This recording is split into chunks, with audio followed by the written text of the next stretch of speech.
Shalom, selamat pagi, jemaat dikasih Tuhan. Kita berjumpa lagi dalam Renungan Pagi. Mari pagi ini kita akan kembali merenungkan firman Tuhan, supaya dengan firman inilah hidup dan iman kita akan terus dibangun, diteguhkan, dan dikuatkan. Kita percaya bahwa firman Tuhan adalah kebenaran, firman Tuhan yang akan menjadi pedoman bagi hidup kita. Firman Tuhan yang akan menuntun kita dan menerangi setiap langkah hidup kita. Sebab firman Tuhan kebenaran yang memerdekakan hidup kita. Sebelum merenungkan firman Tuhan, mari kita akan berdoa supaya Tuhan yang akan mengurapi kita, Tuhan juga yang akan menyatakan dan menyingkapkan kebenaran firman-Nya. Sehingga kita bisa menangkap akan apa yang menjadi pesan Tuhan bagi setiap kita. Kita mengerti kehendak-Nya dan juga melakukan firman-Nya dalam hidup kita. Mari kita berdoa.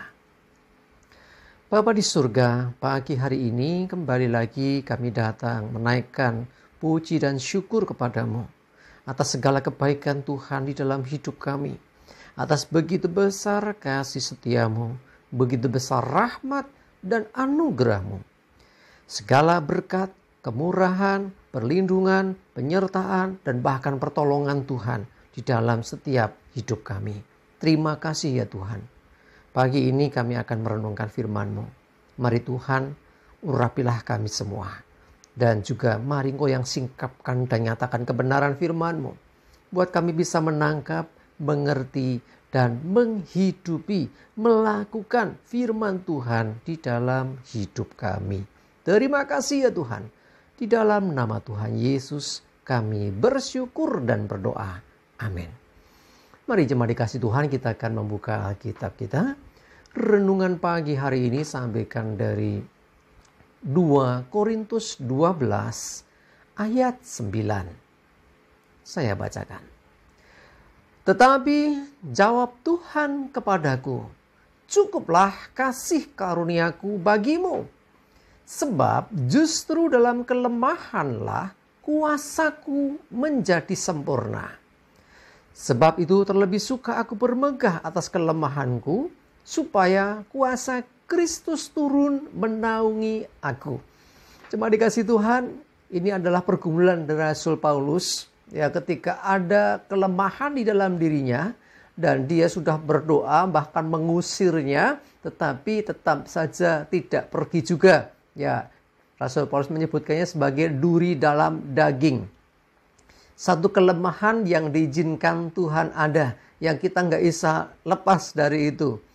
Nah, ketika berulang kali ya Rasul Paulus berusaha lepas dari tanda kutip ya duri dalam daging tadi, Tuhan pun menjawab, cukuplah kasih karuniaku bagimu.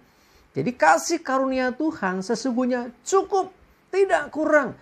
Nah, kalau ada keterbatasanku, ada kelemahanku, ada kekuranganku, aku juga pengen lepas dari itu.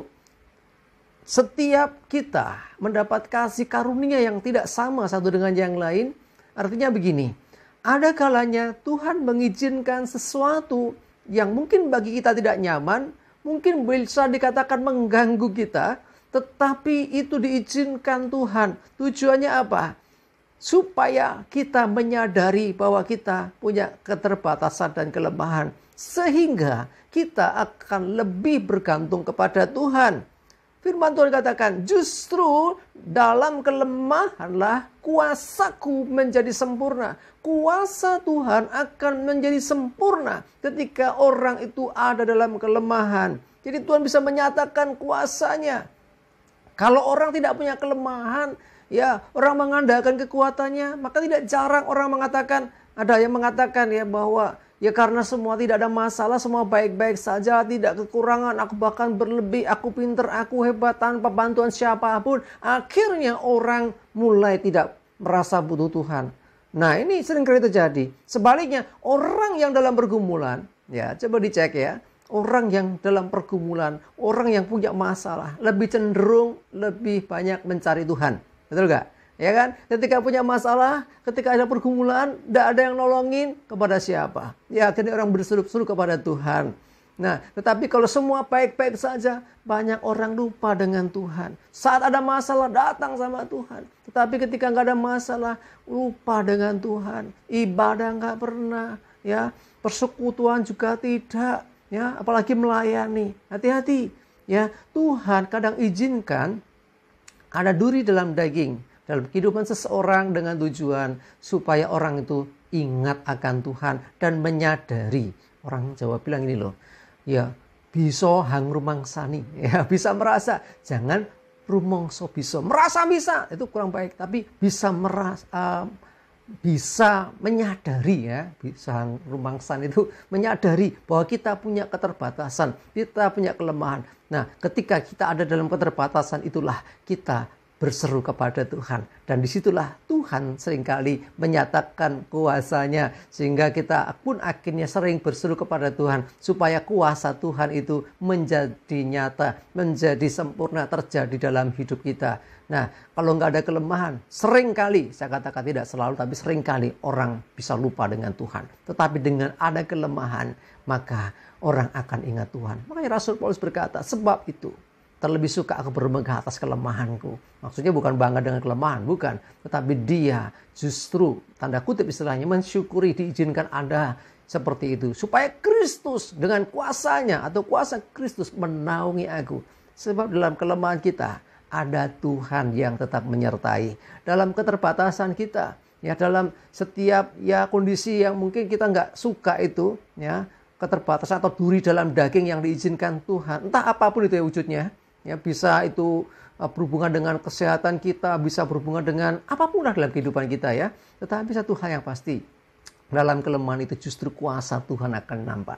Jadi saat kita sudah gak bisa lagi, ingat masih ada Tuhan. Dan disitulah Tuhan menyatakan kuasanya. Dan kita bisa merasakan sungguh kekuatan dari Tuhan memampukan kita. Ya, di tengah keterbatasan, di tengah kekurangan kita, ada kuasa Tuhan yang memampukan kita tetap bisa melewati setiap tantangan.